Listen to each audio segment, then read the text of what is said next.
بچے کی birth day مناتے ہیں، آپ کوئی بھی برتھ ڈے مناتے ہیں، سالگرہ مناتے ہیں، اس طرح عقیقہ کرتے ہیں، ولیمہ کرتے ہیں، نیا گھر لیتے ہیں، خوشیوں کے لیے بہت سارے آپ نئی آفس کھولتے ہیں، نیا بزنس کریٹ کرتے ہیں، آپ کو کوئی اور ایسی چیز مل جاتی ہے۔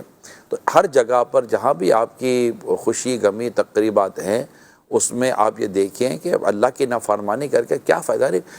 پیسہ خرچ کس پر کر رہے ہیں؟ اللہ کی نافرمانی پر۔ کچھ بولنا ہے یار، مطلب کوئی تک بنتا ہے اللہ کی نافرمانی پر، فائرنگیں کریں گے، بندہ مر گیا، دولہا مر گیا، کوئی اور باراتی مر گیا، گولی لگے، زخمی ہو گیا، سب ختم۔ کیا کر رہے بھائی؟ خوشی منا رہے ہیں جناب، وہ آتش بازی، فائر ورک، وہ جناب کرتے ہیں، ناجائز حرام پیسہ برباد ہو رہی ہے۔ یعنی اللہ پاک نے آپ کو مال و دولت دیا، اس کو اللہ پاک کی رضا پر خرچ کرتے، اسے مطلب کہ کوئی اچھے کاموں میں خرچ کرتے، دیا تو اللہ نے نا۔